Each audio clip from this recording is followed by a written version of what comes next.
এখন আমরা যে মেলাটাতে যাচ্ছি, এটা জানো তো, যখন আমরা ছোট ছিলাম মানে বিয়ের আগে আমরা যখন স্কুলে পড়াশোনা করতাম, তখন আমাদের এরকম পয়লা বৈশাখের টাইম স্কুল ছুটি করতো, আমরা এই মেলার সময় আসতাম। আমরা সবাই, আমার বাবা মা, আমরা 4টে বোন, তখন আমার দিদিরও এখানে বিয়ে হয়নি।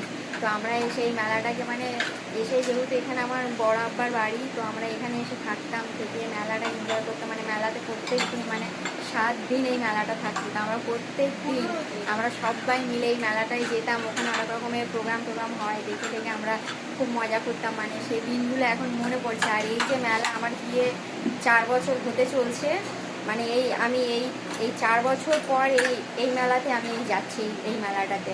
মানে এর আগে গেছিলাম, তো এটা কি হচ্ছে, বিয়ের পর এই প্রথমবার এই মেলাটাতে আমি যেতে পারছি। না হলে বিয়ের আগে কী হতো, আমরা প্রত্যেক বছর এরকম পয়লা বৈশাখের টাইমে চলে আসতাম, ছুটি থাকতো, এসে আমরা পুরো 7 দিন এই মেলাটা দেখে তারপর আমরা বাড়িতে যেতাম। আর পুরো এখন দেখো কত দিন পর আমি এসছি এই মেলাটা দেখতে যাব।